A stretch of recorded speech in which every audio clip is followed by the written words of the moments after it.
Let's start this again. All right, good afternoon and good morning to all of you. It's lovely to see so many attendees here at this webinar. Welcome to the University of Essex.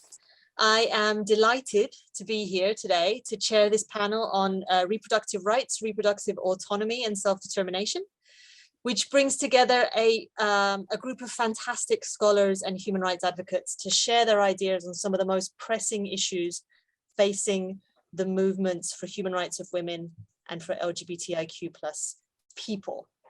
A quick note on housekeeping matters. We'd love to receive your questions. If you have a question for us, please put it in the Q&A box at the bottom of your screen. Please don't put it in the chat. Put it in the Q&A, and I will collect them and distribute them towards the end of the session. We are recording, and this recording will be put up on our YouTube channel following the presentation. We have, as I said, a fantastic group of panelists today. I will introduce all of them right before they speak. And for now, I'll introduce myself. For those of you who don't know me, my name is Patricia Palacios Zuloaga, and I am a lecturer here at the law school at the University of Essex.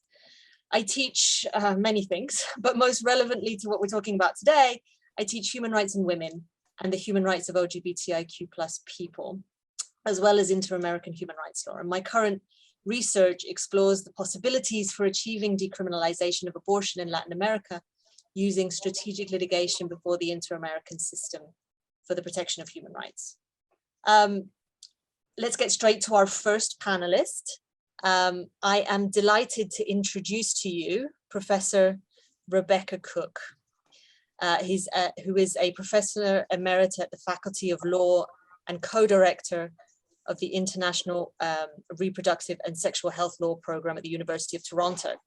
She serves on the editorial advisory board of the Human Rights Quarterly, and is the ethical and legal issues co-editor of the International Journal of Gynecology and Obstetrics. She co-edited Abortion Law in Transnational Perspective, which is a fantastic book, and if you've not read it, you should go read it now. And her edited volume, Frontiers of Gender Equality, is forthcoming in 2023 with UPenn Press. We can't wait for that publication to come out. And I'll hand over to Rebecca. So, okay. Welcome back. So I'm discussing a rewrite of a decision that Professor Charles Ngwena and I rewrote of the Supreme Court of Zimbabwe in a case of Mildred Mapingure. She became pregnant as a result of a rape, and under the then law, she was entitled to a legal abortion, but she was denied that service. So why did we decide to rewrite this case instead of doing a case comment? Rewriting is an approach to scholarship that requires one to look back with a view to moving forward. It requires one to move beyond the critique to articulate how that critique might look like in a rewritten court decision. In the area of abortion and reproductive rights, more generally, there's some sterling examples of rewritten judgments. We relied on the 3 rewritten judgments on reproductive rights in the Irish and Northern Irish Feminist Judgments Project. There are 2 in the US, specifically focused on reproductive justice rewritten, and there is 1 rewritten decision in the feminist judgments in international law, rewriting the ABC decision. The wonderful thing about these projects is that they're all done autonomously. They're very creative. They go beyond a case comment to concretize one's thinking about a judgment. Some do it with commentary, some look at the historical perspective. So how did we envision our rewrite of Mildred Mapingure? We thought that given the need for further thinking on reproductive justice dimensions of abortion, it was important to rewrite the Mapingire decision to show how it could articulate the discriminatory dimensions of the framing of the Zimbabwe Medical Termination of Pregnancy Act of 1977 and the discriminatory dimensions of the application of the act to Mildred Mapingire, and two, importantly, to envision what kind of remedies might be appropriate in this case to ensure a structural form of equality.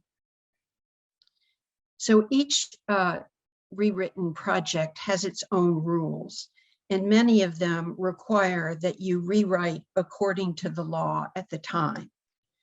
We cheated. We developed our own rules. And in part because the 2013 Zimbabwe Constitution had been enacted after the Mildred Mapingire decision. And so we depart from other rewriting projects by rewriting according to what is now the prevailing constitution in Zimbabwe, the 2013 decision. It's an exciting constitution and really moves beyond formal equality to substantive and even transformative equality. In addition to the rewriting projects that I mentioned above, we were also inspired by a scholarship on non-discrimination, particularly intersectional non-discrimination, and the Equal Citizenship Scholarship. Now, had Patricia Palazzio's article, 2021 article on accountability, on accommodating abortion rights in the inter-American system in the Human Rights Law Review been available to us at the time, I'm sure that too would have lifted our visions of how we rewrite the Zimbabwe case. So Patricia, congratulations on that article.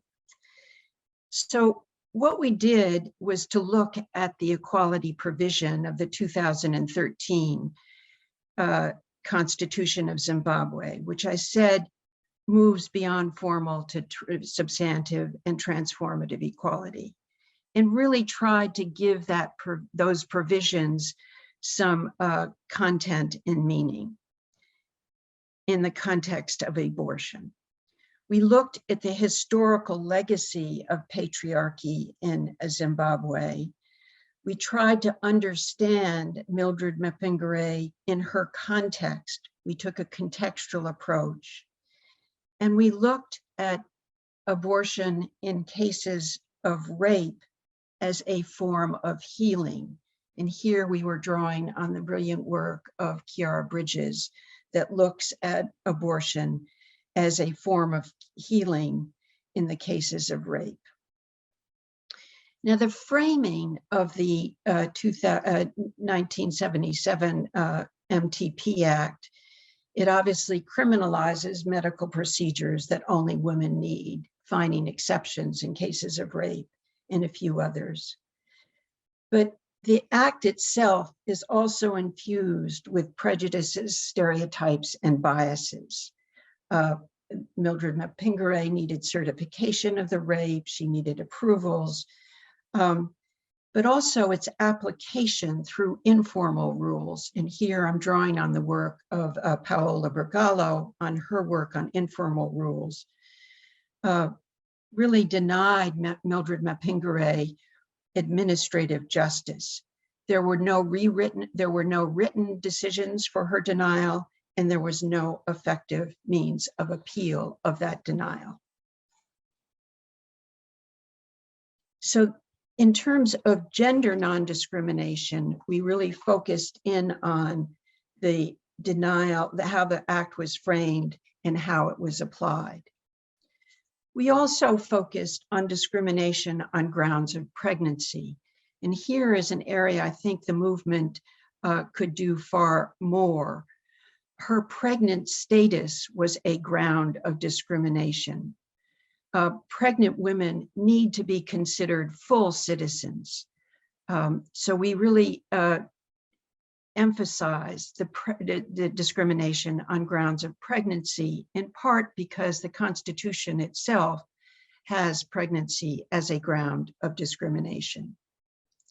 We emphasized the socioeconomic dimensions of discrimination. The court actually, the Supreme Court actually said she needed to get a lawyer, completely ignoring that she's a very poor woman and had no means to hire a lawyer.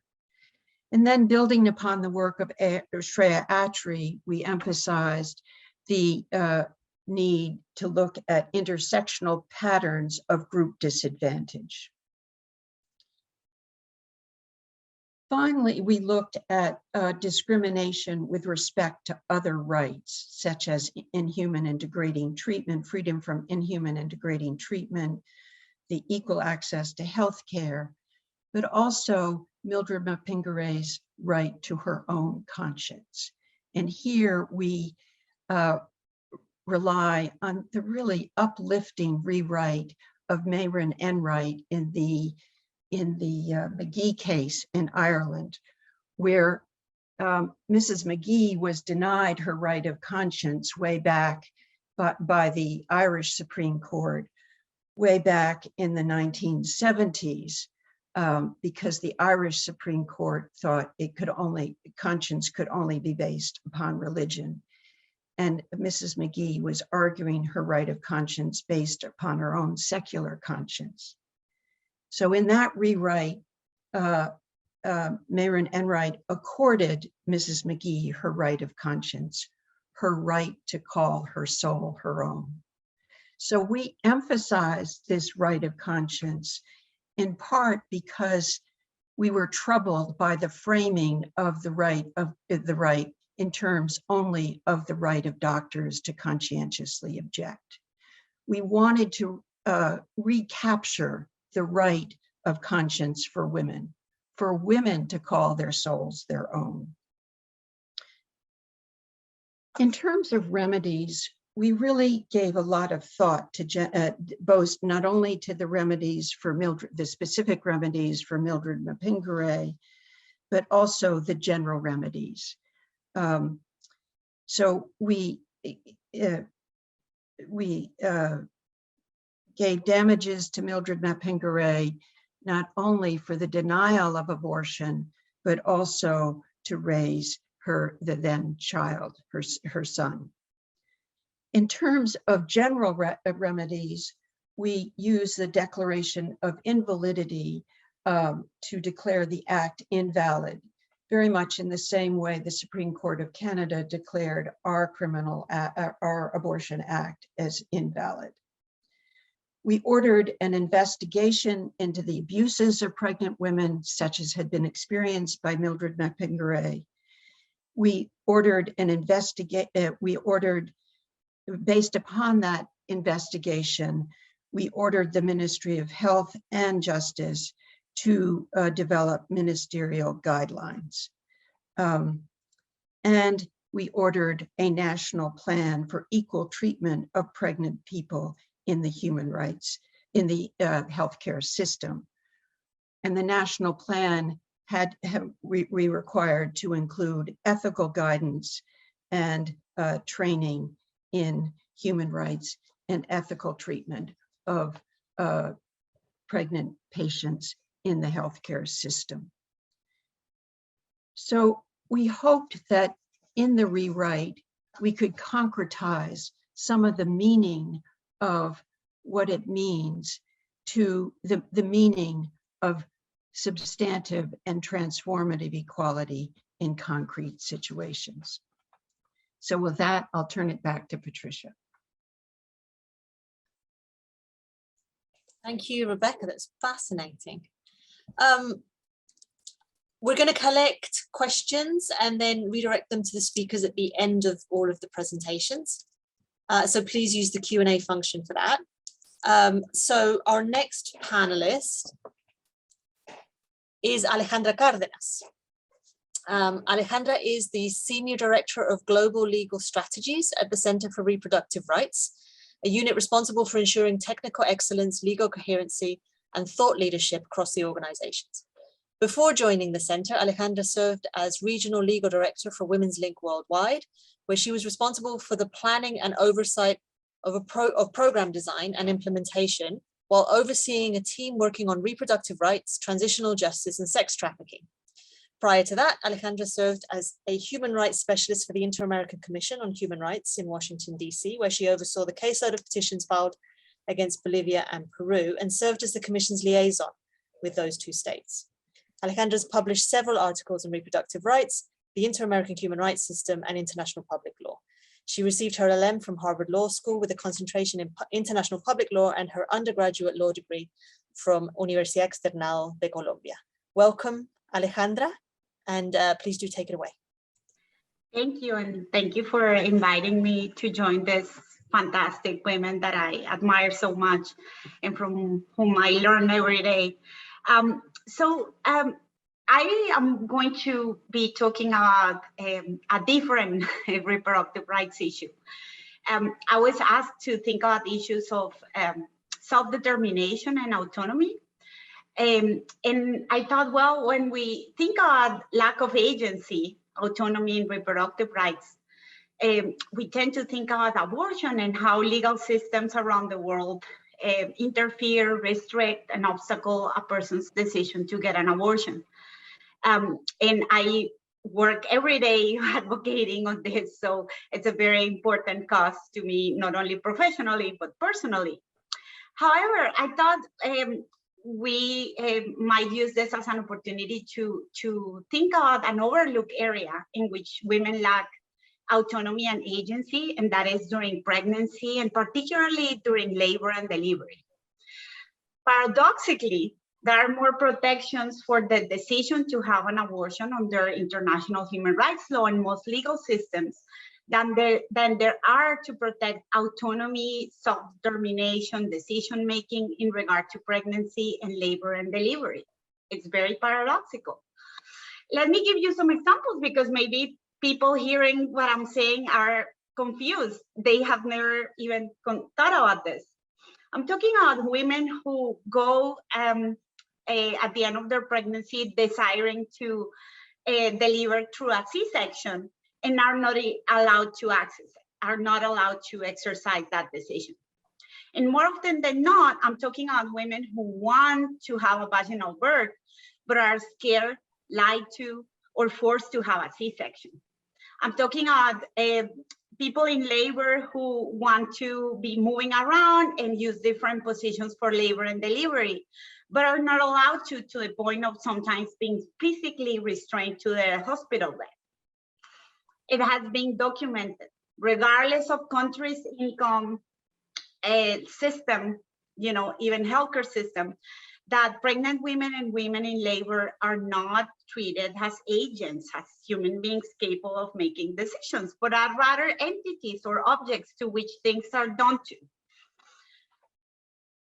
The past 30 years have represented a remarkable advance in the recognition of sexual and reproductive rights as human rights that have received protection in national, regional, and global human rights systems. From explicit treaty-level recognition, such as in the Convention on the Rights of People with Disabilities or the Maputo Protocol, to a whole body of doctrine and jurisprudence that have elevated these rights and have given important protection to these rights. And when it comes to maternal health, we have gone from a world in which dying and childbirth was commonplace to a recognition that maternal health is a right that encompasses accesses to services and information, and that those must be available, accessible, acceptable, and of good quality. There's also been very good progress in recognizing that intersectional discrimination plays an important role in the level and quality of access to maternal health that women experience. Most of these very, very positive standards have been created with a lens of preventing maternal mortality. And at the same time, as more and more mistreatment is documented, courts and human rights bodies have had to address it and recognize, even as cases of cruel, inhumane, and degrading treatment, situations of women, for example, who are detained forcibly in hospitals and separated from their newborns because of their inability to pay for services, or women in pretrial or incarcerated situations that are shackled to hospital beds during labor and delivery. So very good standards, right? But what about that recognition of true agency and autonomy during labor? Let's pause for a second and draw a parallel between protection and autonomy and protection of autonomy and self-determination in regard to abortion versus pregnancy, labor, and delivery. As time has passed, human rights bodies have recognized the importance of agency and self-determination in the decision to have an abortion. So we have moved from a recognition of the importance of access to just legal abortion to human rights bodies asking states to liberalize abortion in dire or extreme circumstances, to a consensus that is building that abortion should be decriminalized in all circumstances. But we don't have that explicit, and we haven't moved to that consensus position by regional or global human rights systems on a right to make choices during pregnancy and childbirth. I'm not saying that there are no strong standards related to this. For example, there's been strong standards developed around informed consent when it comes to coerced or involuntary sterilizations. And the idea of mistreatment, or as it is increasingly called, the idea of obstetric violence, is being more and more recognized, and that concept is being more and more developed. Fairly recently, a special rapporteur on violence against women has gone beyond this framework, emphasizing that the lack of autonomy and decision-making, emphasizing that as an issue, and saying that that includes choosing positions for labor and delivery, and that when you're not allowed to do that, you're experiencing obstetric violence. And it has said that episiotomies is still a common practice to accelerate labor, can amount to cruel, inhumane, and degrading treatment. And even some countries have started to pass laws on obstetric violence. There are many dimensions to this, and it is critical that we keep advocating for access to quality service and to an end of mistreatment, yes. But that is all incomplete if we don't have unequivocal standards around autonomy and self-determination, for which legal frameworks around the world have no protections whatsoever. There's only one case that has addressed your typical case, like your typical situation of obstetric violence that women experience under international human rights law, and that is a case that was decided in February 2020 by the CEDAW committee. It's a case against Spain. This woman was 39 weeks pregnant with an uncomplicated, healthy pregnancy. She went to the hospital with mild contractions. She was experiencing what is commonly referred to as prodromal labor, and she went for guidance, but instead she was admitted she had several vaginal examinations performed, like numerous, not several, but numerous. She was induced with Pitocin. She was imposed a position for labor and delivery. She received an episiotomy. Her baby was born through vacuum aspiration, and she had a manual expulsion of the placenta. Most of these interventions, by the way, are against what the World Health Organization recommends in the way that she received them. But not only that, she was never, ever informed or asked for consent for any of these interventions. Never. Her baby was born and taken to the intensive care unit without allowing her to establish the breastfeeding relationship she wanted to establish. And the episiotomy and the removal of her placenta led her to suffer from incontinence, and she was unable to have sexual relationships for over 2 years because of the damage to her pelvic floor. So this case is important, very important. It was the first time that it was acknowledged explicitly by one of these regional or global human rights bodies that there had been obstetric violence, and the fact that she had experienced all these interventions in the way that she experienced them had caused her damage and it was a human rights violation. It was also very important because the CEDAW committee shed a light on how gender discrimination plays a key role in why these things happen, right? So it was acknowledged that she was treated as a vehicle of reproduction and not an agent that should be making decisions on her own body. However, this decision only comes as so far, because in its recommendations to the state, the CEDAW committee established, and I quote, a requirement for free, prior, informed consent to be obtained for any invasive treatment performed during childbirth. Great, right? But then it said, except in situations where the life of the mother and or baby is at risk. So we go back to this idea of risk. So this standard, the only one we have right now, does not address the vast majority of situations in which we are stripped from agency during pregnancy and childbirth. What does it mean that you have a right to a prior informed consent and refusal, except if there is a risk? Because there is no risk scenario when it comes to pregnancy and childbirth. If women were being forced to always choose the least risky option when it comes to reproduction, we would all have abortions, because having a safe abortion is way safer than going through pregnancy and childbirth. So there's always a risk. It doesn't matter if you're having a C-section. It doesn't matter if you're having a vaginal birth. It doesn't matter, like there's always a risk. So let me give you another common example. Vaginal births after C-sections. It is established that the risk of uterine rupture, no dehiscence, but rupture is less than 1%. And yet in most healthcare settings and practices around the world, women are told that this is not an option because it is too risky. So who gets to determine what is risk? What is a level of risk that you can take? Do you get to decide what risk you're willing to take and can take? No, right? Like that is not what we are being told. What we're being told is someone else, that is the healthcare system or the practitioner, is going to decide that something is risky and then decide whether we should or not take that risk.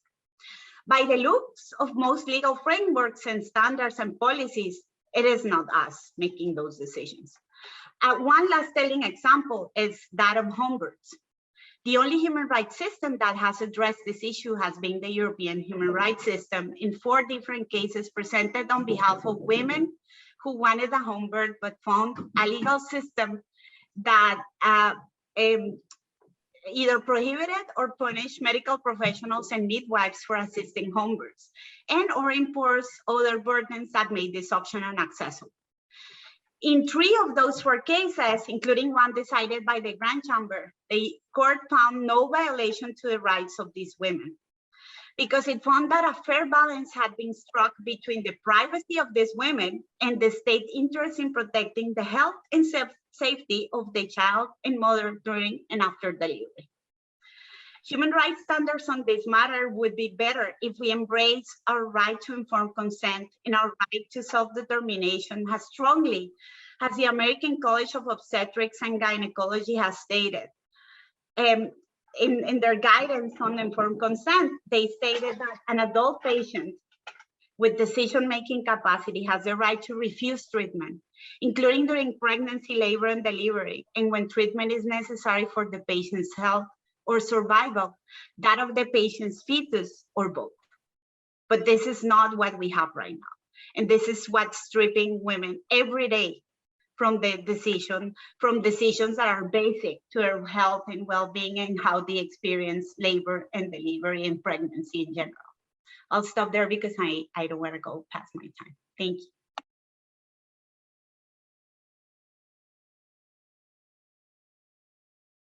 Thank you, Alejandra, for another tremendously interesting presentation. I have a list of my own questions right here, but I'll save them till the end. But moving on to our next panelist. Our next panelist is Andrea Parra, who is an attorney, a feminist legal activist, an experiential trainer and translator. She holds a law degree from Universidad de los Andes in Bogotá, Colombia, and an LLM in American law from Boston University. She's admitted to practice in the state of New York and in Colombia. She's an independent consultant, a core trainer with Training for Change, a coordinator of the Latin American Network on Article 12 and co-director of the ALCE project, which seeks to combat psychiatric violence. As a consultant, she has worked in various human rights agencies and organizations, including the Office of the High Commissioner for Human Rights, the Belém do Pará Monitoring Mechanism, Bridges, O'Neill Institute, PromSex, the Colombian Movement for Sexual and Reproductive Rights, amongst others. She's worked at the India-based feminist organization CREA, the Washington College of Law at the American University, the Action Program for Equality and Social Inclusion, PAIS, Universidad de los Andes, Women's Link Worldwide, the Northwest Immigration Rights Project in Seattle, and Training for Change, among many other professional activities. She is also a translator and an interpreter on social justice. And so I'm going to hand over to Andrea today to give us our next presentation on the challenges that the call for disability justice poses to feminist movements. Thank you. Gracias, Patricia, and thank you all for the invitation to the University of Essex. It is a pleasure to share this panel with such great colleagues, and it's been a pleasure to also listen to all of you. Because I am an experiential trainer, I would like to begin by asking something from the audience. First of all, I see we have over 30 participants today. I would love if people could share in the chat where they're connecting from. And I do have a question, which is, what's an example of a way disability showed up or was mentioned in a feminist space you were in? So I'm going to paste the question in the chat, and if people who are here with us today can answer.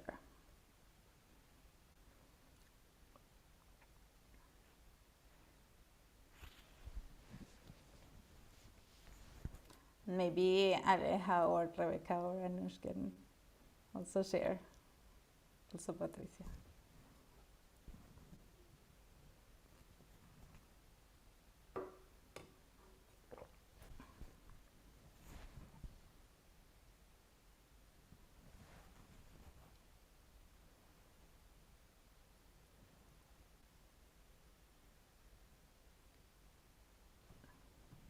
Seems like the chat is enabled for folks, yeah? Or? The chat should be enabled, yes. Yeah.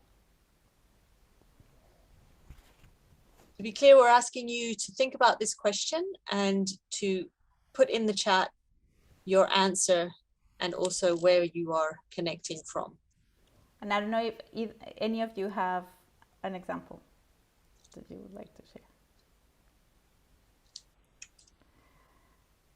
Peter says some celebration Fight W Day yesterday mentioned disabled women. Yeah, it's become a bit more visible in late years during March 8th. If this is a feminist space, you asked us at the beginning before we were connected whether or not we'd have closed captions today. Right, so that's a bit of a cheat because it was you. Yeah. I'm usually the annoying feminist asking people about accessibility of feminist events. And as people share examples, I'd like to, for people to think about how is this mentioned. And for this conversation, I actually wanted to share my own positioning in this conversation. I don't identify as a woman with a disability. I do work in the intersection of gender and disability and start doing that work since 2001. When I became an immigration lawyer, and some of my closest friends were working on sexual violence against women with disabilities.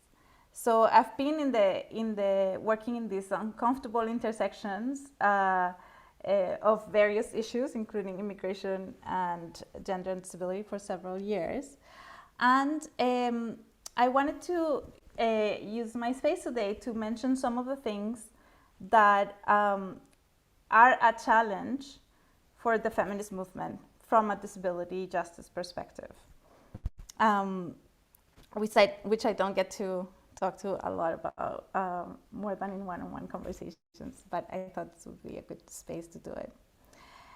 The first thing I wanted to say is that there is a big power differential between the feminist movement and the disability justice movement that talks about gender.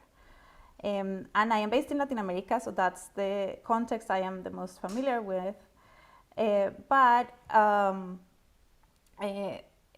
one of the things that happens is that because the structural exclusion of people with disability means that people with disabilities do not even access education systems, healthcare systems, there is a eugenics arc that and a way to eliminate people with disabilities from the society.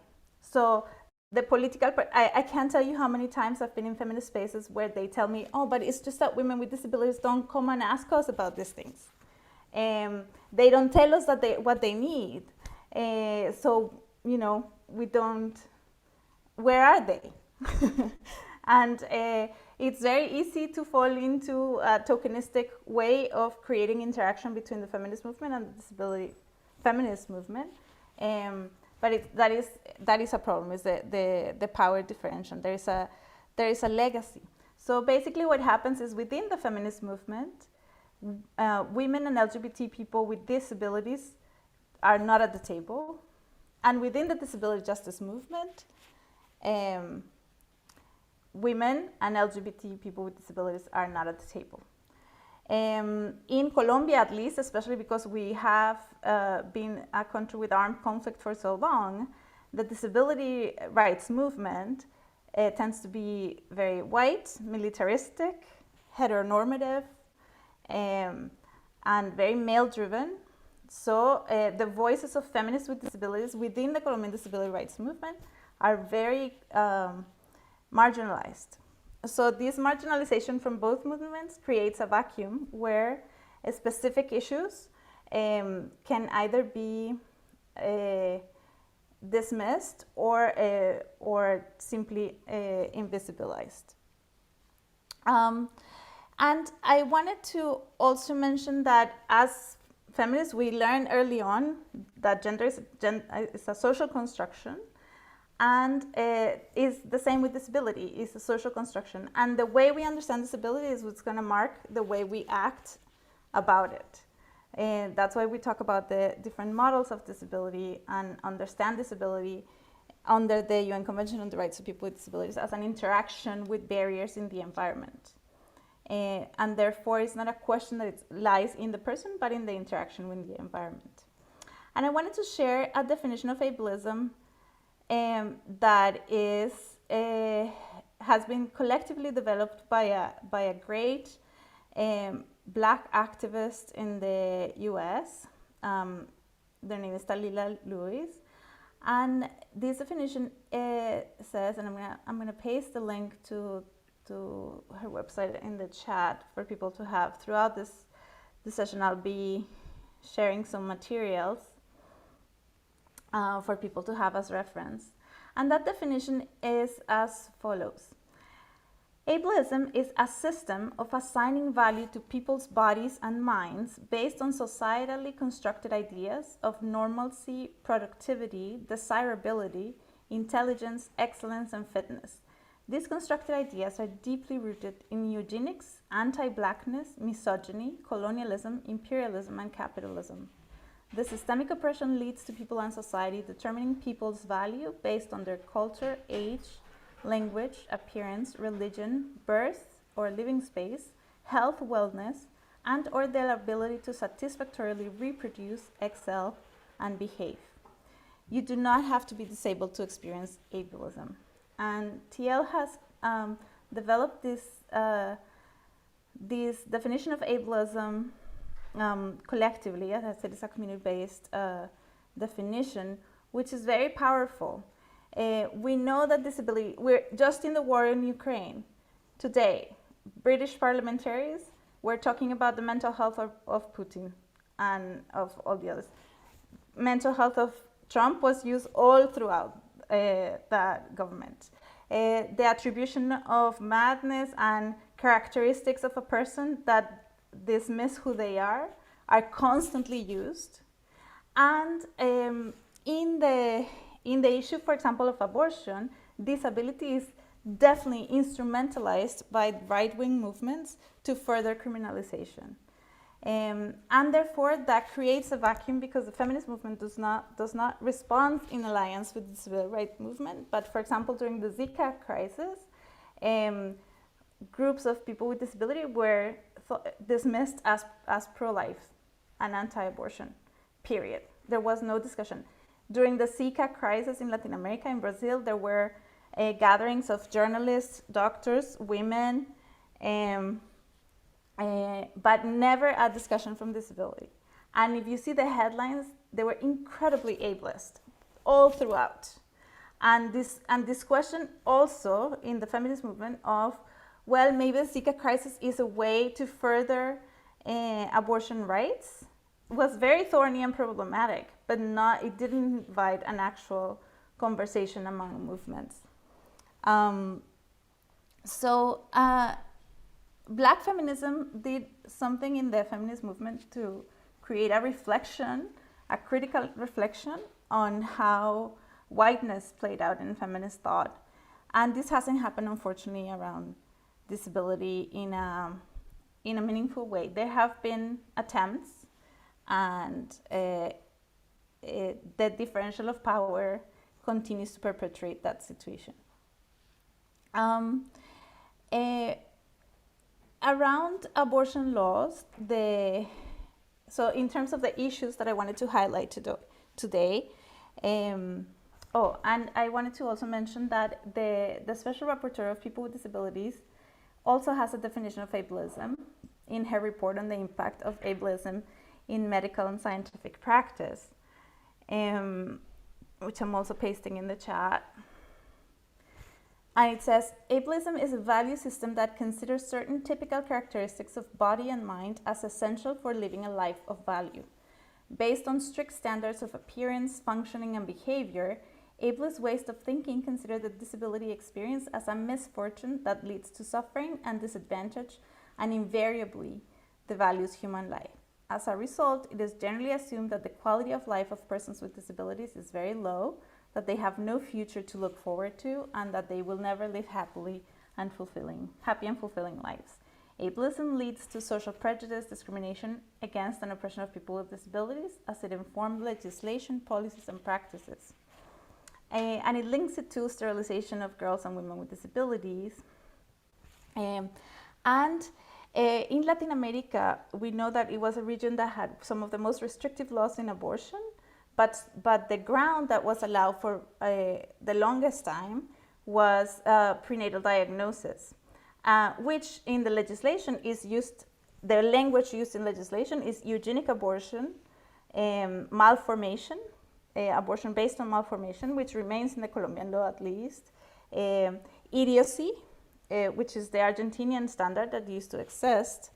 And in Ecuador right now, the debate also includes this kind of a very ableist language, and women with disabilities are not in the conversation about how abortion plays for them. In the cases of women with disabilities, pregnant women with disabilities, and going back to what Rebecca was saying, this consideration of what's pregnancy-based discrimination, some of the things that women with disabilities experience the most is forced abortion, actually, but that's still not part of the conversation with regards to autonomy. And also linking it to what Aleja said in terms of obstetric violence and this question of self-determination on autonomy, a core issue around self-determination is legal capacity. Most countries in the world still have a guardianship regime that allows for a third party to assume substitute decision-making for people mostly with intellectual and psychosocial disabilities. Latin America has had a big push in the change of those laws, and currently the only countries that have done fully away with guardianship are Peru and Colombia, and Costa Rica. Argentina and Chile are in the process. Mexico is in the process. Canada has important advances in specific provinces, and there's some advances in some states of the US, and some changes in different parts of European countries. But the question of legal capacity is not a question that the feminist movement has participated on, even though the impact of the denial of legal capacity on gender-based issues is huge. I had cases where a woman with a psychosocial disability in a divorce proceeding, the abusive husband requested guardianship so he could have custody of the child, and guardianship is summarily given, is very easy to be given. In Colombia, there's also an important case in the Constitutional Court where the husband and the mother of a woman who was placed under guardianship were fighting for who the guardian should be, and there was evidence of abuse also in their relationship. So guardianship is not ever discussed. It's only discussed within disability justice circles, and it's not. And usually, what happens is the push on gender comes from the disability justice side and not from the feminist movements, even though legal capacity is core for self-determination and autonomy. The other thing, and to be close to finishing, there are two other topics that I wanted to briefly mention, and I'll share more materials in the chat because this is just a teaser. There are many forms of violence that women with disabilities experience that, one, are not understood as violence, and two, the systems that are created to address gender-based violence do not take them as violence. One clear example is forced sterilization, which is again linked to guardianship, because what happens is that many legal systems validate sterilization if the guardian consents to it. But this is not treated as violence by any system or by any organization that works on gender-based violence, generally, because it has legal legitimacy.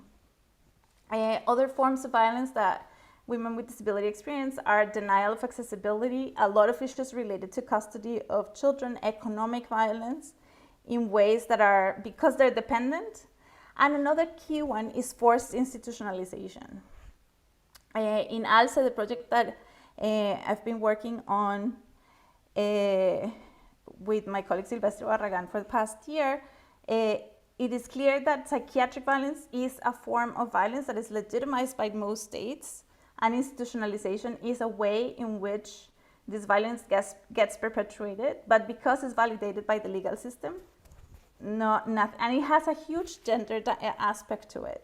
The level of sexual violence that occurs in institution is huge and undocumented. The ways in which psychiatric violence is used as a punitive, as punishment for LGBT people. So there's a lot of discussion about conversion therapies, but not from a disability justice analysis. So that's another gap there is. And lastly, and another thing that is happening very big right now is the whole question about care economy. So the feminization of care, of course, is a key issue in the conversation, but the other side of that coin is why is disability, is the life of people with disabilities who are confined to their houses. So if we don't think about why are women in positions of caretaking when it comes to people with disabilities, that this is completely linked to structural exclusion, we are only having half of the debate. And right now, most of the care economy debate is about recognizing the work of women, which of course is central, but we cannot have that conversation without thinking, why are people with disabilities confined in their homes and without access to having a full life of their own, including many women with disabilities who are locked in their houses. And one thing that Patricia mentioned is accessibility. The question of feminist spaces being accessible, that includes 8th March marches. Like in Colombia, Colectiva Polimorphos had a huge clash last year with the organizers of the Women's Day March because the route was completely inaccessible. There aren't issues of people with disabilities. They use sign language interpretation. So that goes to events, materials, WhatsApp groups, all sorts of ways for participating in feminist spaces that are completely inaccessible. And I cannot tell you how frustrating and how how much it takes to just push a little bit of, is it accessible? And I understand that this event will have subtitles after it is published in YouTube, but generally, what's the consideration about accessibility for feminist discussions tends to be very little. So I'll stop there. Thank you all, and I'll be pasting some of the resources in the chat. Thank you, Andrea. It's another fascinating presentation. To all of the attendees, please put your questions in the Q&A. We've got a couple of questions there already, which I will collect after the presentations are over. Please put the questions in there. Otherwise, you're just going to have to listen to all of my questions. I'm going to introduce our final panelist today. I'm delighted to introduce Professor Anuj Kapileswamy, who is an interdisciplinary social scientist trained in sociology and public health and professor in global health policy and equity and director of global public health program here in the School of Health and Social Care at the University of Essex. Her work lies at the intersections of health politics and development praxis, with particular interest in understanding their interface with equity, human rights, and social justice. Her current research examines migration as a structural determinant of health, where she adopts an intersectionality lens to reveal how intersecting gender and other social inequalities shape experiences of health, gender violence, and access to health and social protection. Delighted to hand it over to you, Anuj. Thank you, Patricia. I sent a little message to you that you can ignore all this introductory remarks and we can save more time for questions. Well, I guess it didn't reach you, but thank you for having me on this panel and to just hear and learn from these fascinating talks that I've heard in the past hour. I think I come from a public health background, an interdisciplinary and background in sociology, but I do want to, I'm an academic activist. I've been part of the Right to Health, People's Health Movement. So I do want to reflect on some of the issues that have been raised. But I have put together a few slides because I mean, just to share some of the, to provide the context and also the sort of visual context to the research that I'm going to draw on. There's been discussion, as Andrea talked about disability, and I'm going to focus more specifically on migration as a structural determinant, but coming to the right to and the freedom from violence from a migration and precarity context. So I want to just quickly start with what we already know. And what we already know is that forced migration and displacement, which may be resulting from a range of sort of political and economic insecurity and the failed promises of development have created significant risks for women. New forms and tools of gendered violence have emerged, and some of my earlier work in the context of Syrian conflict has documented those, and also existing patterns really intensified during conflicts as well as climatic and other human-made crises. Now, there's also growing documentation of violence among displaced populations. That has highlighted the increased heightened risks and specific vulnerabilities that migrant women are exposed to. Sorry, I just note that I haven't shared the PowerPoint. Right. However, I mean, some of the key the scholarship as well as the policy responses to violence and mainstream response, mainstream scholarship is severely limited. First, there is an overwhelming focus on sexual violence, risks in transit context. So the violence in the context of migrant women are experienced as these distinct time periods and distinct contexts. There's an excessive and overwhelming focus on sexual violence risks in the transit context. There have been studies that have reported heightened vulnerabilities, particularly sexual violence from the hands of smugglers, also the local context, but also to some extent in the refugee camps themselves. And then you have studies that have been done in intimate partner violence and domestic violence in the host context or destination context among minority ethnic groups, right? And these have also talked about barriers to reporting, seeking help as well, which have largely been relegated to the socio-cultural space. And I'm going to reflect a bit on that. What we also find is complete homogenization of these experiences based on BAME groups in destination contexts, or migrants from African region in the transit contexts. Now, what I want to draw on are distinct, and I'm going to draw on my research in distinct contexts of both transit and destination, but also to home on the point that often the transit context become the destination context in settings, whereas the destination context become quite transient based on the changing laws and legal regimes and sort of immigrant regimes. Now, there's one context of this Serbia and the Balkans that I looked at, experiences of violence and how women and migrant communities were seeking justice or reporting violence. A highly shifting and transitory context with the closing of the EU open corridor and Serbia wanting to be seen as protecting the borders of the European Union in 2016-17 is what the time frame that I'm referring to. What we saw was migrants who were transiting to get to European countries were compelled to seek asylum and refugee status in Serbia itself.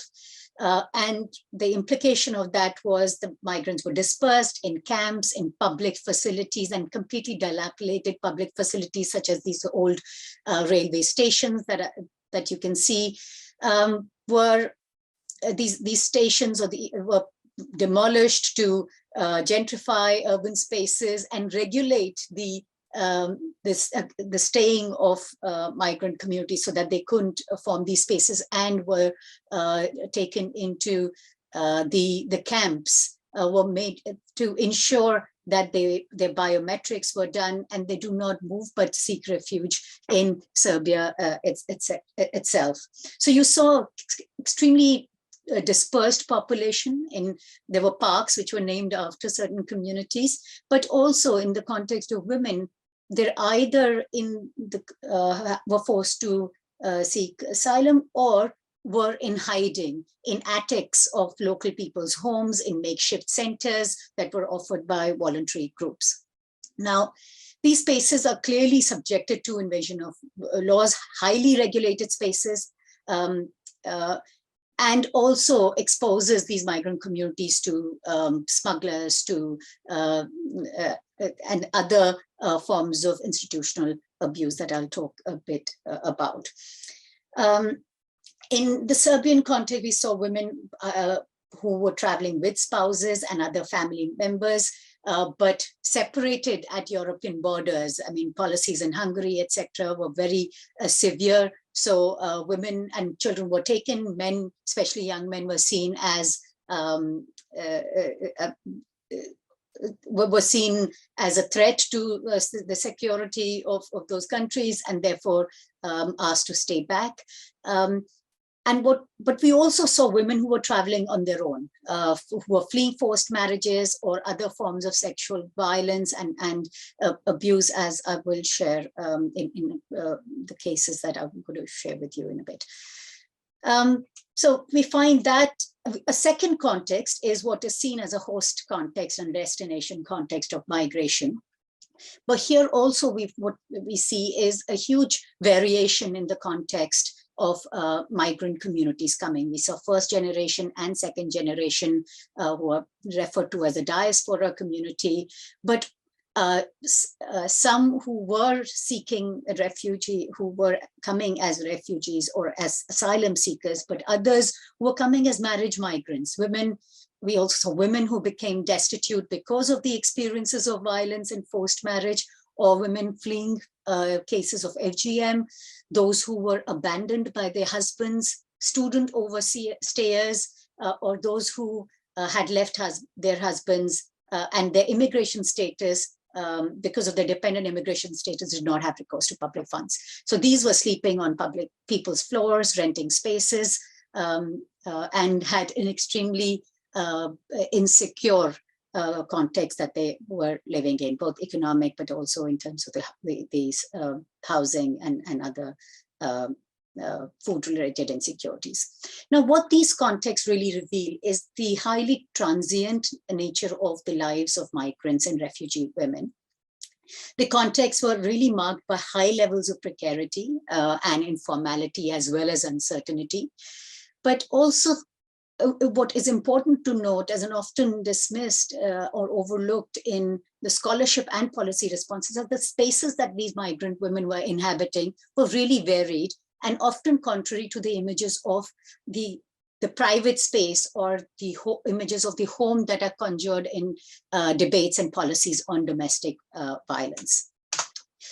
I'm going to skip this third context, but want to come to share with you these two stories of Fatime, who's a 15-year-old Eritrean woman in Belgrade, and this story comes from the research in Serbia. She was married when she was 11. Her father was sold by her father, married to someone who was 45 years older. One of her husband's older wife helped her to escape. At one moment, she ended in Turkey, continued to follow the route of migrants on foot and reached Serbia. When she called home, she also realized that in lieu of her absence, her husband had asked for her 7-year-old sibling as a wife. But in Serbia, she wasn't recognized as a refugee. She couldn't apply for asylum because the highly technocratic systems of migration management did not see her as a victim of, as experiencing a threat, and under the, or vulnerable to sex trafficking and other forms of abuse. So she decided to move on, fearing her community members will be looking for her. She took protection offered by a group of male migrants in the transit camp in lieu of protection money that she had to get by selling sex. I want to share one other story of, in the Scottish context, of Prabjot, who's 30 years, Indian Sikh, married into a joint Sikh family in Scotland. A marriage migrant, Prabjot, how Prabjot encountered services was by, where she was brought to an NGO which was working for which is working for the well-being of the ethnic minority women, by her sister-in-law, not as a survivor or a victim of abuse, but as someone who was not able to adjust and to the environment in Scotland and needed classes and training in parenting. But subsequent meetings and time spent with her in the organization revealed the long-standing abuse, economic, physical, emotional, the coercive control that she was experiencing in her marital life and in the joint family. But when she decided to separate from her spouse, the organization realized that her dependent status did not allow her to seek state support due to the No Recourse to Public Funds Act. She did not have a passport nor her identity card, which the husband had confiscated on her arrival. What do these stories really tell us? Amongst several issues of clear violation of women's rights, they also tell us that in these very diverse contexts of migration, some are transit, becoming destination or host, and other as sort of seen as host communities, a strict demarcation based on the form and site of violence and privileging domestic violence, which is identified on the basis of a public and private dichotomy, really undermines any comprehensive understanding of the continuum of violence that migrant women experience throughout their life cycle and the life course. It also, therefore, undermines the women's autonomy and the right to a life free of violence. Now, while crises amplify risks and vulnerabilities, in another paper, I have also argued that trans-border movements do create spaces, even if limited, for women to bring forth the violence issues that they're experiencing and potentially seek help and seek support or report violence and seek freedom from that violence. And we've seen that in several cases of abuse that women are fleeing their home countries from. However, their access to reporting and the protection systems are severely limited due to a host of reasons, which in mainstream scholarship are often relegated to the socio-cultural space. But what is really needed is the importance of and the need for unpacking the institutional and structural basis for the socio-cultural factors that we see. And I'm going to share just some brief quotes from the studies that have been done in these two contexts of talking about what these institutional bases and of discrimination and exclusion are.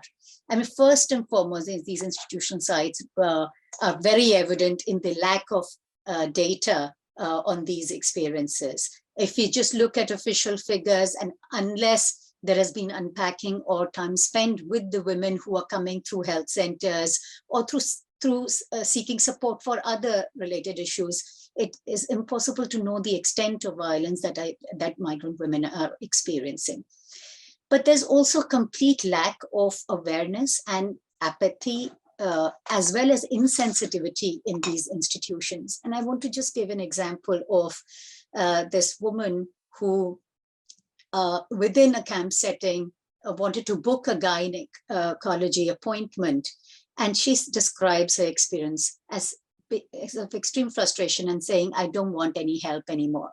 To visit a gynae, I had to go via one of the cultural, in Serbia, they call these as cultural mediators, which are essentially interpreters, who said he had to follow the procedure and disclose his visit to the commissariat to schedule a checkup.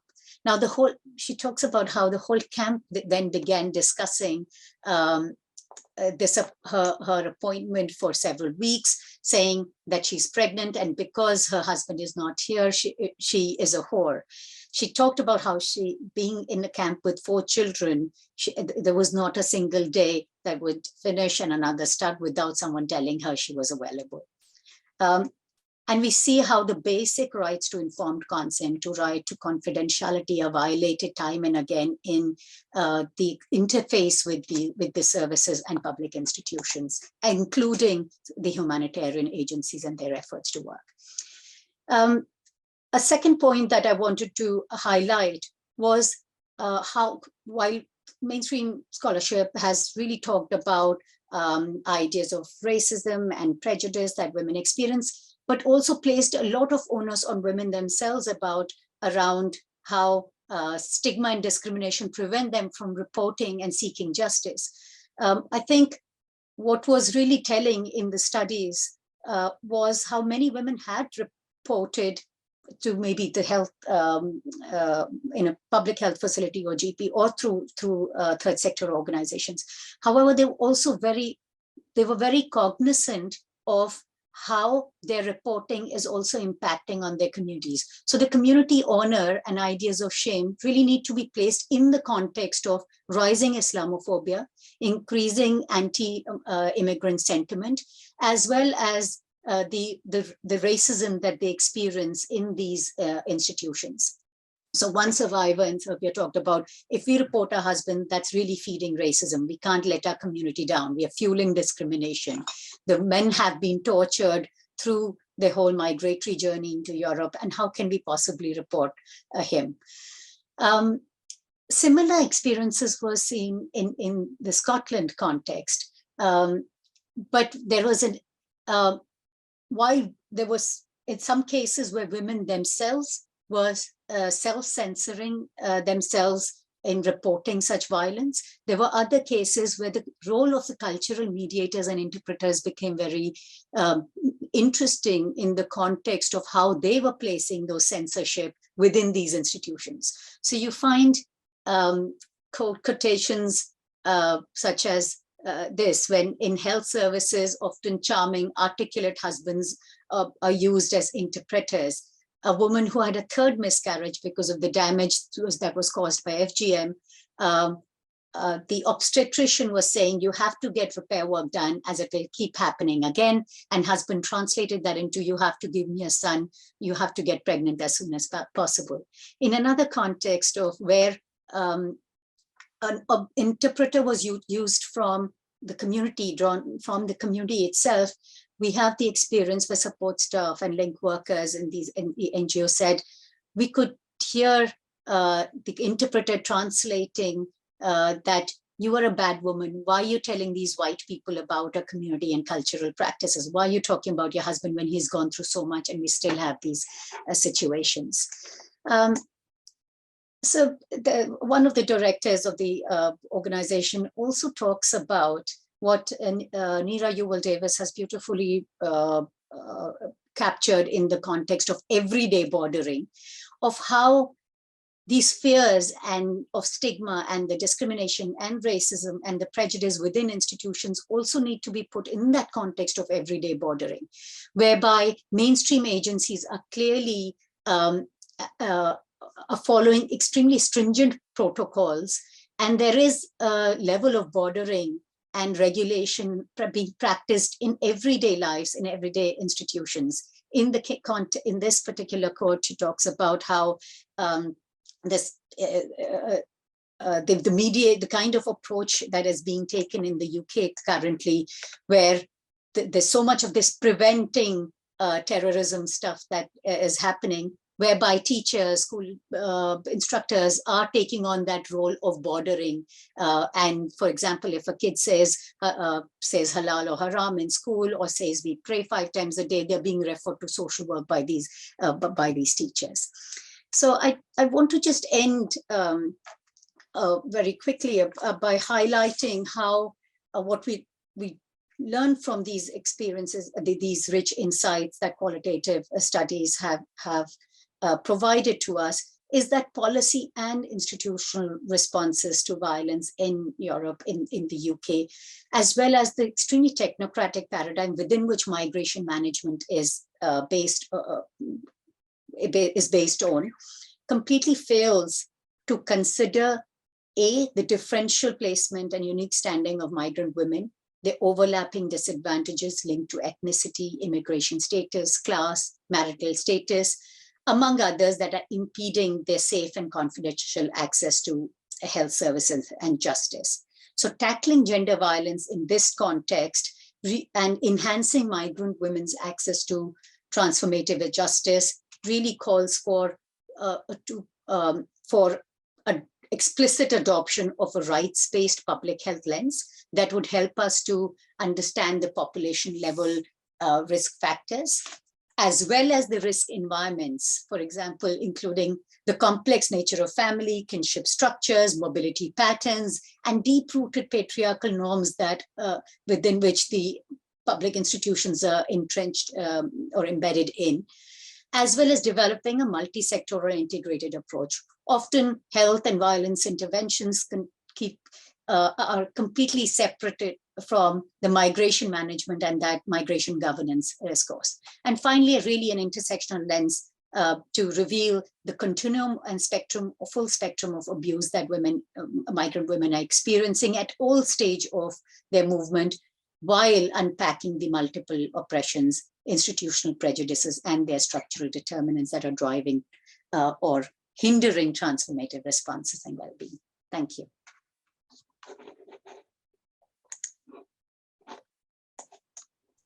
Thank you very much, Anuj. Another fascinating presentation. That's all for our presentations. We have a good number of questions in the Q&A. We are running short on time, so I'm going to try to get to as many of these questions as possible, and I'm going to try to ask our presenters to do their best to kind of be as succinct as possible, perhaps, in the answers that we try to give, so that I can get as many in. And this is going on YouTube, and I'm not sure if the questions will be up on YouTube. So what I'm going to do is I'm going to read them out. The first two questions that we have, I think, are in response to Alejandra's presentation, I think, and I'll tack on one of my own after I read them too, but also if other presenters want to get involved, then please do. So the first question is from Stephanie. And Stephanie says, given that states often argue that they must reconcile democratic interests and individual rights, how to reconcile women's autonomy during childbirth, irregardless of the risks and the alleged protection of public health, given the inherent risk associated with childbirth, when WHO still poses risk as limit to women's autonomy, and actually argues that the choice of a different position to give birth in is desirable because it is safer. The European case law still contends public health as a plausible argument from states to limit women's choices during childbirth. And the following question also has to do with your presentation, so I'll take both of them at once.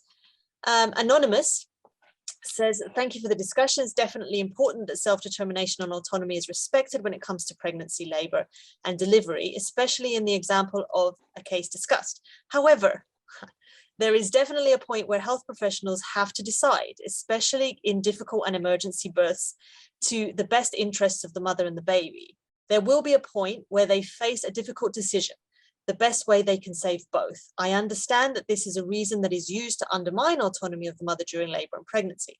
In what ways health professionals in these situations can use a human rights framework when facing these difficult decisions, especially when the mother's decision is against what they consider as best interest? And I'm going to tack a question on to the end of here, because that's my prerogative as chair. You must get a lot of this pushback when you're giving this type of presentation, this type of opinion. And what it made me think of was the case of Ivy versus Bolivia, which I thought you might have been involved in because you were on the Inter-American Commission desk for Bolivia and Peru. And for those in the audience who don't know this case, this is the case of a forced sterilization of a Peruvian woman in Bolivia. And it has so much rich legal construction, the sentence from the Inter-American Court itself. I find it fascinating, and I find it very, it opens up a lot of possibilities in the jurisprudence. But one of the things that I enjoyed most about that ruling is the development of this idea that they have about power dynamics between men and women, and power dynamics between doctors and patients. And this is the first time I've ever seen this construction. And it really asked the question, how do we overcome this hierarchical relationship between the doctor and the patient, right? So that these decisions are made considering the autonomy of patients, right? And so I wanted to link that question with these two questions, which seem to kind of suggest some hesitancy in adopting this autonomy argument when it comes to this situation, which we socially understood as something that should be quite medicalized. Absolutely. Yeah, it's a very common reaction. It's interesting because there was a survey here in the US a couple of years ago, and of women who had C-sections, and they all identified the decision maker as the provider and not themselves. So it's ingrained in ourselves too, right? Like we don't even see ourselves as agents when we're receiving prenatal care or making decisions over childbirth. Well, I'll ask the person who asked this, why do we do this in childbirth, but we don't do it in any other medical situations? Like you are diagnosed with, very advanced cancer, and the doctor tells you if you don't start treatment right now, you might have only 2 or 3 months to live. But there's a conversation. The person can refuse to walk out of the hospital and never get chemotherapy. but we never think about it in these terms when it comes to childbirth. And I have to say that the most perhaps infuriating part is that most of these decisions truly are debatable. Like there is different levels of risks, and everything involves risks.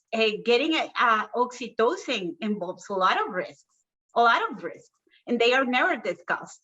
Women are scheduled C-sections and never even told what the risks of those interventions will be.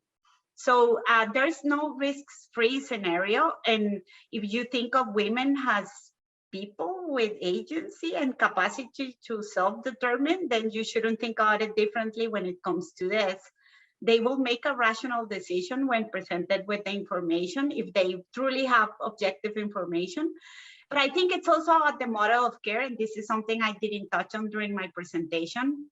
I think it's a lot about patriarchy and our role, or our ingrained stereotypes on the role of women as carriers, and that the only important outcome is that there's a live baby, and I like women, right? Regardless of how you experience that delivery.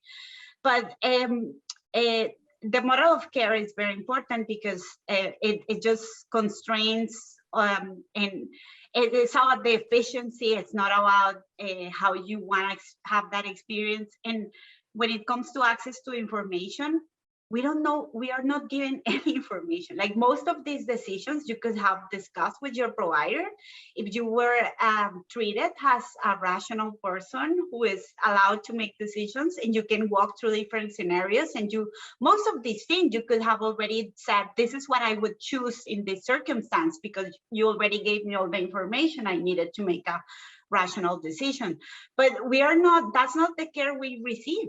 We just go and get checked. The baby is alive, good, go back, come back in a month, come back in 2 weeks.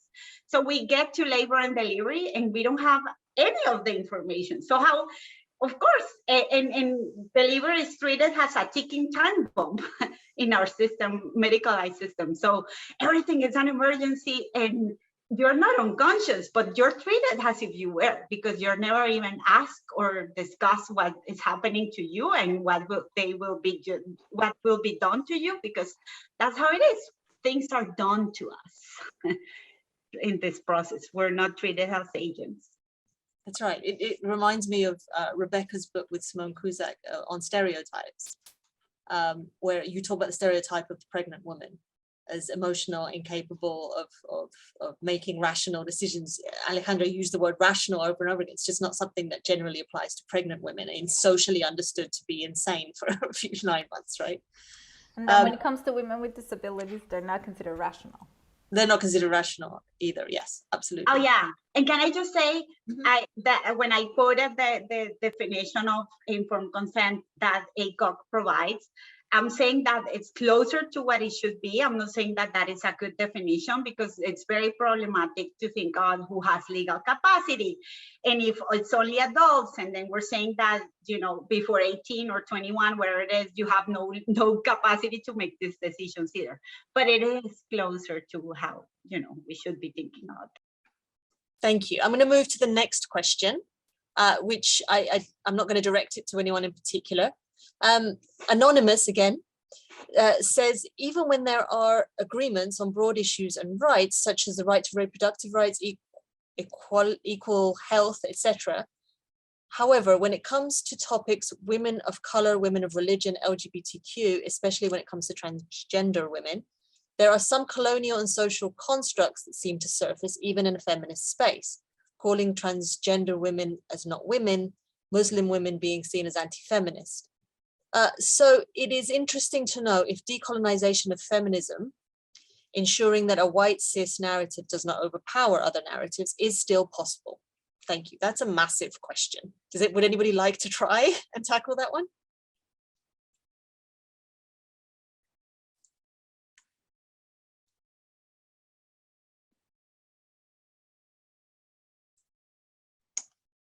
I think there's some. Oh. No, go ahead, Rebecca, please. No, go ahead.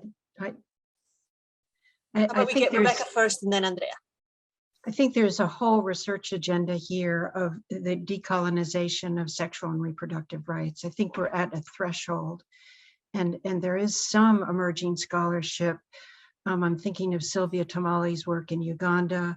I'm thinking of Charles Nguyena's work in more generally in Africa on decolonization of sexual and reproductive rights. Sylvia Tamale's is more generally decolonization of how we construct women.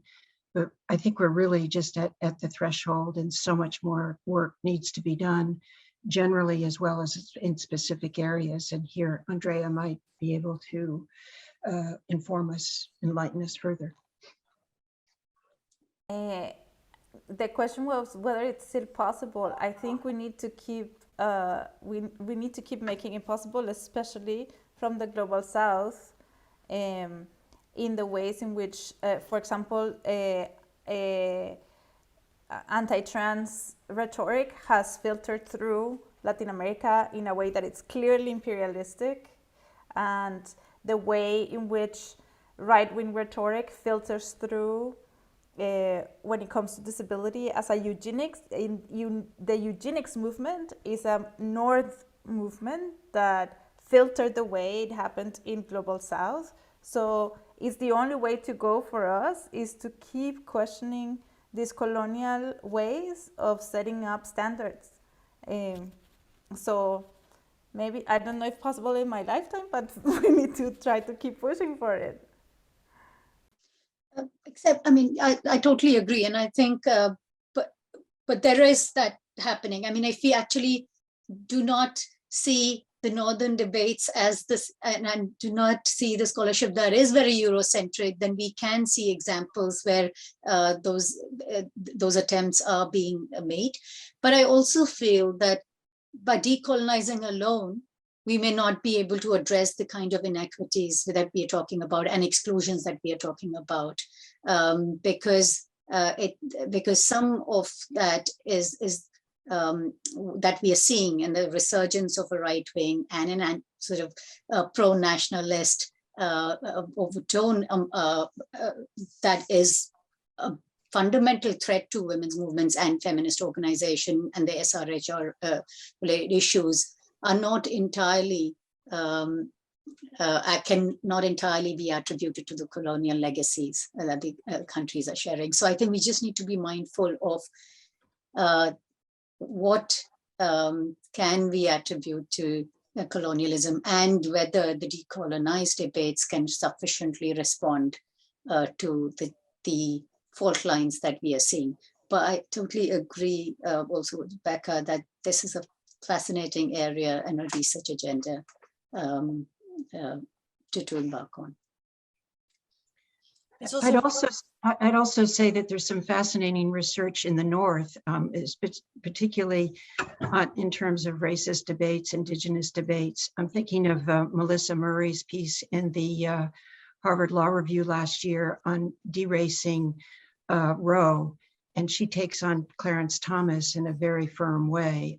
It's a very enlightening piece, and I think has insights for how we deal with trait selection abortion more generally. I also think it's really interesting to see how much good stuff is coming out of the South. How much good, who is leading in this debate, who is thinking most creatively in terms of solving these problems. We often see these from jurisdictions that were considered, colonial, right? Latin America, you've got these great African theorists as well coming out, and I think that if you're good at your job and you don't know these new developments, you're not doing your job properly. And I think that's a really important thing to really talk about.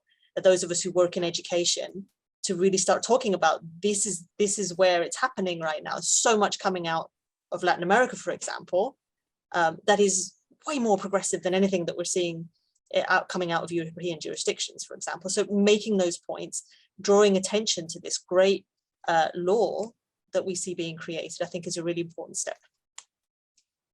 I'm going to move on. We've got just trying to move on as much as we can. We've got a question here from Ronit, who is a fantastic PhD student here at the Human Rights Center. who's doing some fantastic work on self-determination. And she says, in my PhD, I work on developing a right and general principle to individual self-determination in international human rights law, where I frame self-determination as intimately connected to the right to be recognized as a person before the law. I wanted to ask the panel whether you see the development of self-determination in reproductive rights jurisprudence and advocacy as a valuable strategic framework, or whether such development can limit feminist intersectional movements as it invites a rhetoric of free choice. So Ronit is obviously looking for guidance on the last chapter of her PhD. Self-determination is a fantastic idea, but are we opening the door to choice, to this kind of toxic choice construction in reproductive rights? And I would perhaps add to that, you know, what do you think about the inter-American use of the right to dignity as a framing principle for human rights as well? Is that the way to go? Perhaps Rebecca, you can tell us your thoughts. Well, I think it so depends on context. And I think one of the things that's fascinating about what's happening in the human rights field is we're now beginning to pull horizontally, pull down. And it's now becoming far more comparative and international law to stick in the legal space. And you see some fascinating developments in terms of comparative law. And for example, the notion of dignity, the notion of integrity.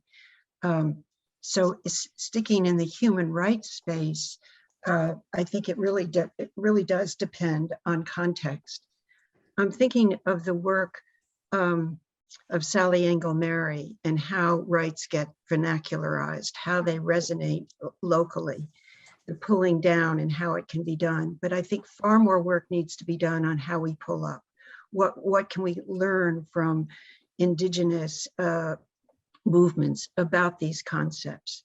So that's in the human rights space. But I think as human rights scholars and advocates, we need to be humble. We need to we need to draw from other areas. I'm thinking of the medical humanities.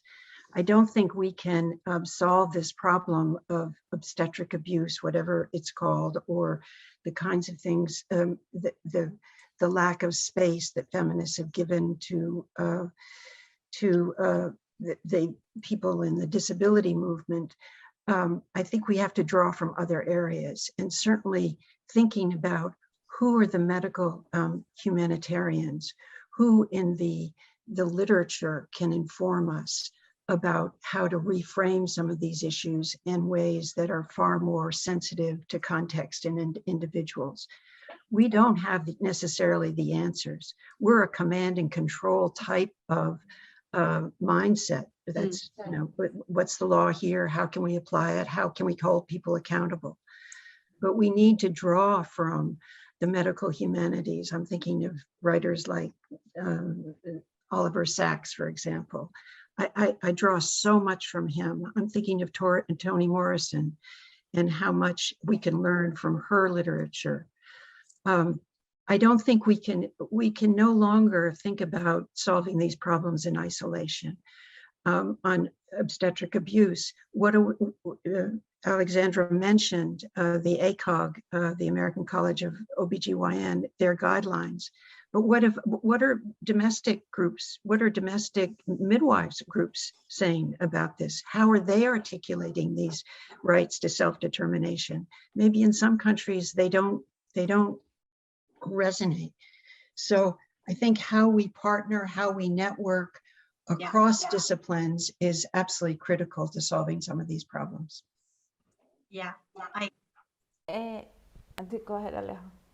No, I was going to basically say the same thing Rebecca just said. I think the only danger is to think of this as a one issue or one lens only approach, because that's going to be wrong. And I think that has led us to wrong paths and paths that have made us vulnerable, because it just cannot be that way. What I was going to add is it would be interesting, and I do see there's a distance between the self-determination conversations and the legal capacity conversations. and they are so completely linked to each other. Even within the human rights discussion, we don't see these links, and I think there is a fantastic development with General Comment 1 of the CRPD committee, and on which develops Article 12 of the UN Convention on the Rights of People with Disabilities, how legal capacity is linked to the right to dignity, the right to make choices for on your life project, regardless of what disability you have.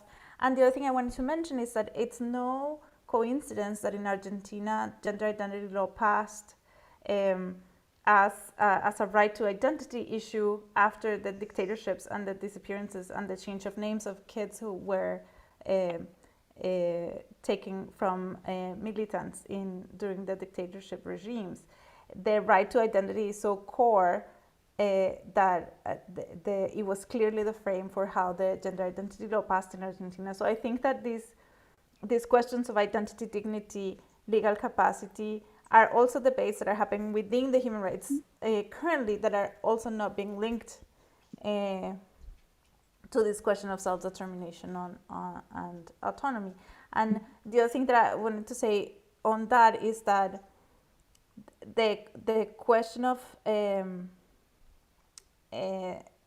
informed consent, like the whole development of informed consent in the question in disability and the question of the medical field, it means you get biased information. The reason why prenatal tests exist without a therapeutic aim, or that they are all related to how you self-determine, but how do you self-determine when the bias is so structural that the whole system pushes you to make a specific decision? And on that's why I posted in the chat the Nairobi principles that are very linked to this question. Thank you. Thank you very much. I'm very conscious of the fact that we're already over time, so I don't want to encroach too much on your time. If the panel agrees, I'll read the next question. Would that be okay? Okay, so Julie, who's a colleague here at the School of Law, asks Anuj, I was wondering if you could comment on the provision of sexual and reproductive health services, particularly in humanitarian settings that are largely the domain of international organizations. What consent standards for contraception provision? In Bangladesh, it is my understanding that Rohingya camps in CXB have implemented sterilization programs, for example. What are the accountability mechanisms in place? I found little literature on the ways in which disability intersects with sexual and reproductive health in humanitarian settings, disability and gender-based violence. Any reflections on this would be most welcome. It's a very big question, Anuj. Yeah, there are parts to it, and I'll attempt to answer a few of those. Yeah, and I think we'll leave it there with the question so that everyone can go about the rest of their days after that. Yeah, so I mean, the context I have studied, there's very, very poor standards of consent and confidentiality. Some of the more, this larger humanitarian agencies are required to get signatures, but again, the idea and the applicability of consent and confidentiality are extremely limited in the contexts of the precarious and transient context that I was studying in. I'm not familiar with Bangladesh, but historically, I mean, even while working within women's health rights issues in India, we have seen that migrant women were the first to be tried and used as guinea pigs for all kinds of pilot testing and trials, including demonstration projects with regards to Norplans and Netens and the Depo-Proveras. And there, I mean, much of the activism around long-acting contraceptive, hormonal contraceptives has highlighted the limitations that exist in terms of lack of follow-up among migrant women. So in fact, in our own work, we had discovered while working in Bihar in India, women who had implants inserted without knowledge or awareness of them. So they would have accessed public health services in a different city, for a different procedure or for birthing, and they were tried with these injectable contraceptives or with implants without even the knowledge of it. And it was only through some of the complications that they were discovering we were coming across of those instances and experiences. But in the context that I was studying in Serbia, so